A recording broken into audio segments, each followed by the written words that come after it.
Ray Binkowski sitting with Marckie Hayes in Fitworkz Hybrid Training Gym in DeKalb, Illinois. Marckie was one of our first high school athletes to train with us when we moved the club back in 2009, started training athletes. Marckie is a local, homegrown athlete. He went to Sycamore High School, graduated, and then went to NIU. Yep. So, Marckie, thanks for coming out today. Oh, it's my pleasure. I'm glad you were able to bring me over. Kind of like we talked a little bit beforehand, before the video and on the phone. So, you weren't a likely potential college athlete, were you? Nah, I wouldn't say so. Yeah, I was 5'8", 180, kind of fast. Not the most athletic kid ever, but. But were you on anybody's radar? No. My recruiting process really was non-existent.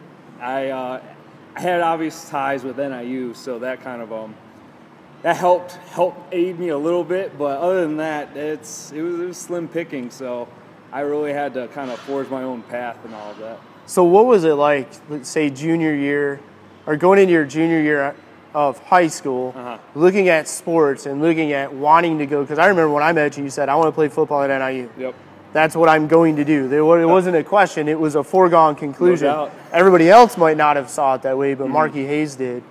And you kind of talked a little bit before we started the camera. What were going through your head? What did you feel you needed to do as varsity level play began as you were a junior? Well, going into my junior year, now I'm really going back in time. Because I had the opportunity to play as a sophomore, and so I had seen a lot of success at cornerback, which I'd always been told was probably going to end up being my later on position more than not, just because I wasn't super athletic. But for my junior year, I knew that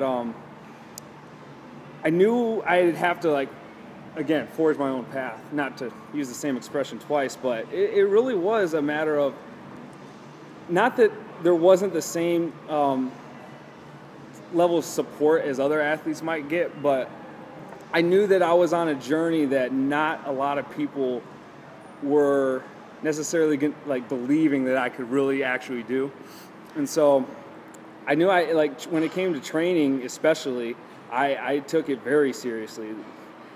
Not to use a cliche, but the first guy in the gym and the last one to leave. Anytime I had an opportunity to lift weights, run, I would run around Sycamore, my hometown, with a football in my hand. I know people to this day will make fun of me for it, but I would run until I really couldn't run anymore, just because I didn't know exactly what it was going to take to get to where I wanted to be. I just knew it wasn't going to be because of a lack of trying that I wasn't going to achieve it. So you had to earn it. Yeah, yeah. Best put. I had to earn it. There's no doubt. Nobody was handing me anything. And that's kind of why we're trying to do these videos, is we see whether it's people in our club trying to lose weight or improve their health, their well-being, or even the athletes. And today we're lucky we've had a opportunity to work with over 1,000 local kids. 80 some have gone on to collegiate athletics, but it's kind of like there's a missing ingredient that doesn't get talked about, and that is in almost every case, and it doesn't matter if you're a full ride scholarship, but you still have to earn it. You were out working to the point that people notice, hey, there's Marckie running with a football. And the first one into the gym and the last out. So it wasn't like you're just born that good. You actually were putting in the work, and people don't talk about that. Yeah, there definitely was a lot of sacrifice, and I do think that it gets overlooked sometimes. It's hard because you're not going to necessarily get the recognition for the work that you're putting in. Hopefully that it ends up paying off for whatever you're trying to achieve goal-wise, but the journey to get to where you want to be is normally a very lonely one. I was lucky to have a good friend who trained with me here, who kind of kept me accountable in some of those things, being able to make sure that he helped push me. But yeah, for the most part, there was a lot of times when it was maybe even hanging out with friends or things like that, where I knew it was going to conflict with what it was that I was trying to achieve, with training. And I would have to say, no, I can't do that today. I'm, coming over to Fitworkz or, anything like that. And it wasn't easy at all times. There was a lot of times where I would sit there and ask myself, why are you doing this to yourself? Because I wasn't getting any, immediate affirmation for it. I knew if I kept going that it would pay off, but you know, in those moments, there would be times where I'd look at myself and be like, "Is this really what you want?" And once I decided that it was, like, I kept reminding myself it was, you know, it made it easier. And you know, thank God that I did, because it definitely paid off. So, and that's something that a lot of people, no matter what they're trying to do, experience. It's that self-doubt saying, "Why bother? Why are you doing this to yourself?" Nobody's even noticed, or in the case of adults, you can't even tell that you've lost a pound, an inch, an ounce. Why bother to keep going? So I guess, you know, how did you handle that? Like, when you start feeling that way, how did you talk yourself into ignoring that little voice saying quit or just forget it? I think a lot of it was just personal, like a lot of personal drive for sure, but I knew that if I could, like, each day, especially when I used to come in here, like, I knew if I could do something like just slightly better, even the warm-ups, and I hated doing the warm-ups here, but like, I knew if I could, you know, do all my ladder drills, you know, maybe slightly better, maybe slightly quicker. If I made some little bit of improvement, no matter what it was, it might not have like directly resulted in like a test score or like whatever I was doing, but if I knew that if I came in and I did something, and I felt to myself that I got better at anything, then I knew I was at least still moving forward to what I ultimately wanted, and it was to definitely play Division I ball, especially here at NIU. I know that was my biggest thing. And that's kind of something that we talk about quite a bit. Tim, is Bree or somebody back there? We talk a lot about with adults and stuff that if you're going to be successful, you need to find those small improvements and focus on getting a little bit better on a daily basis, and that's going to get you there. You're not going to, you know, you may not do all the ladder drills perfect in the warm-up, but if you can gradually do just a little bit better, pretty soon you are going to do things perfect, and it will translate to that agility score, to that shuttle run, or whatever it might be. Now, are you glad you trained with us? Oh, of course. I got to ask that. I'm going to shamelessly plug No. Honestly, I don't think I would have been able to, like, make it at the level that I did without being able to come here and train. You know, it switched up my routine, and everybody here pushed me harder than I had really ever been pushed before.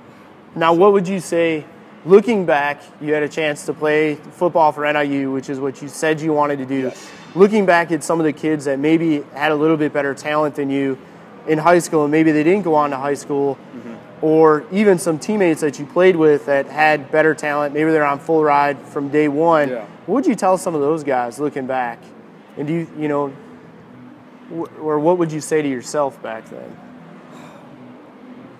Well, I would tell myself for sure that it was all worth it. I think the biggest thing, though, was that, I mean, I did have a chip on my shoulder in a lot of ways because of the fact that I didn't have a scholarship coming out of high school to play football. I knew what my dream was, but you know, it didn't necessarily equate. The situation didn't work out. However you want to say it, I could have sat there and made excuses on behalf of myself, but I was still committed to what I ultimately wanted. I know that I viewed it all as kind of like a setback.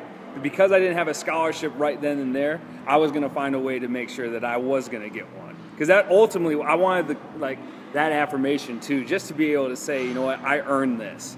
I was told that I wasn't good enough at that time, but I actually went out there and I was going to earn it. And I think that the encouraging part, or the encouragement I would give, is the fact that, you know what, it doesn't necessarily matter. Like, I know I was not the most athletic kid going in that freshman class of mine into NIU. I knew that, you know, I probably wasn't even the best athlete in the area for the most part when it comes to raw talent. And so I knew that there was a lot of different things that I could do in order to counteract that. And the biggest one was hard work. And then the second was just mental strength. I think keeping my spirits up, and then also being able to make sure that I kept myself motivated. Because that was the next biggest thing. I mean, the days I worked hard were great, but I had to motivate myself to continue to do that much more each and every time I would come. So, and then how does that transfer to the classroom? If you look at, hey, Joyce, that gentleman can help you, and he can get you, Roxy. If we look at the classroom, because at the end of the day, it should be a student athlete. Yes, no doubt. So I've heard hard work, And a lot of that, do you feel that your experience and the kind of the drive, the work ethic that you got from being an athlete, having to earn every step along the way, did that help you in the classroom? Oh, no doubt. And I definitely, that should have been the first thing out of my mouth, is talking about school when we were like in my goals to play football at NIU. It translated directly. And the only reason why I was able to make the walk-on scenario for NIU football even happen was because of how detailed oriented agenda I put forward for myself in school in general. I had nearly my entire tuition paid for in engineering scholarships because I wasn't going to be able to afford to play and go to school. It just wasn't going to happen. I didn't have the funds, and so it worked out well. I think the discipline that I needed, the same to make it in football, I needed to use the same in the classroom as well. I think there's no doubt that I was a smart kid, but I had to work hard in school too. What would you say to the parent that has a son or a daughter, and maybe they have a chance to go to a college sport, maybe not?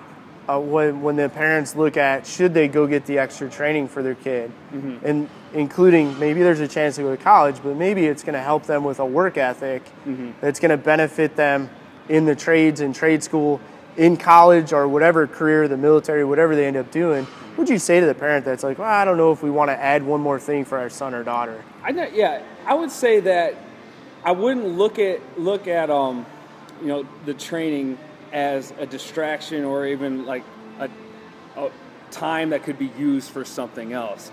Of course, if a kid wants to play at the next level, one, you got being able to be encouraging for that dream and giving them the opportunity to train to strive for that.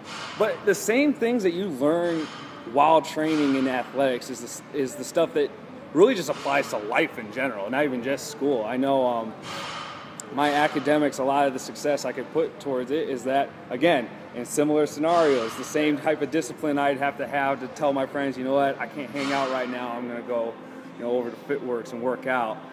I'd have to do the same thing with studying. I might have a test the next day. You know what, hey friends, I can't come out. I have a test tomorrow, and I want to make sure that I achieve the level of success that I need. And that's kind of why, for those that watch our videos, if you're watching this live or you watch this later, by all means, we want to hear from you. So comment below, or comment live if you're watching live. Comment below if you're watching this on YouTube. But that's why we brought another Division I athlete in last week that happens to be one of our trainers in our sports performance program.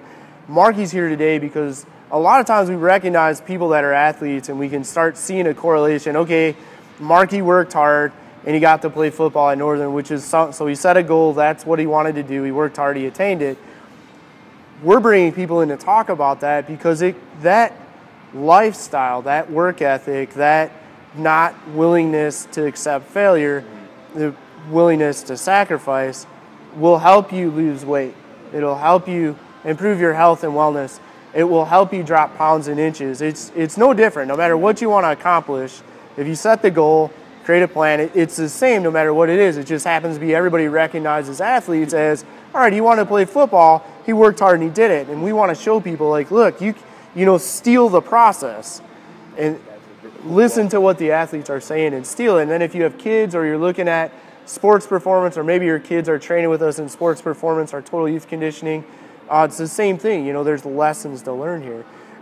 Looking back, what do you know now about the process that you didn't know then and maybe you wish that you did? Ooh, that's a good one. I think the biggest thing is that, well, especially for me, because while I was not, I always in the back of my mind kind of knew I wasn't the most naturally gifted athlete at the next, and I wouldn't be at the next level, but I was around here. Like locally, I mean, I was. You were pretty good. Yeah, You're pretty that's good. what I'm told. I can't brag You're about pretty myself. Good. But I think if I could go back and really tell myself or move myself in a certain direction, first off, I would have started taking it as seriously as I did when I was coming in here well sooner. I think that was one thing that I wish I could have done. I think it still worked out well, the timing of everything, and you training me and whatnot. But going back and knowing that, you know, this type of mentality, this type of work ethic that I put in, let's say, really when it was almost too late for me to try to really make the gains I needed to get a scholarship coming right out of high school. I knew that I know how, like, what the process looks like just to get recruited alone, and so then to look at it from a training perspective, I would have started sooner, I think, and I would have not that I wasn't taking things seriously. I always took my workouts, you know, very seriously, but that's kind of, and so for, if you're a parent watching this and you have a son or daughter that is an athlete and you think there's an opportunity for them to play at the next level, this is our second Division I athlete out of 2. So right now 100% of them have said the same thing. In Bree's case, she was aware and was already planning and training at that 8th grade freshman year, doing some of the stuff that a lot of times parents aren't aware of. If you don't have older siblings, or maybe you didn't play a college sport yourself, you don't work in the world of athletics, you don't know somebody whose son or daughter has gone on, you're not aware of some of that stuff. But we've heard that now from you and Bree, and we've heard that from other athletes we worked with that have gone on to college. They just didn't know how important some of these things were at an earlier stage. You know, they were doing what they were doing at school, and maybe they did a little bit of stuff, but they really didn't realize how much they could have done at an earlier age and what the real benefit was. And some of that's hard too, because there's, especially in Sycamore, you know, in the school, like in the system that the football team had there, I know I made amazing gains and growth, like as an athlete, through what they were doing. I think the biggest thing for me and all that is that it's one thing to do what everybody else is doing. It's a whole other thing to try to do it. You know what? I'm going to do this little extra. I'm going to do this extra thing. I'm going to do this. And coming here to Fitworkz was definitely one of those things for me, like that I got later on. Is like, this was my extra work too.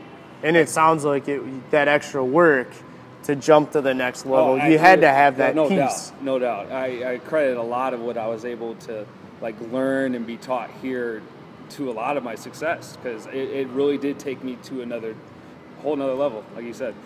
Cool. I think that's probably good enough. Marckie, thanks, man. No, I appreciate it. I appreciate you having me here. Blowing my mind being back.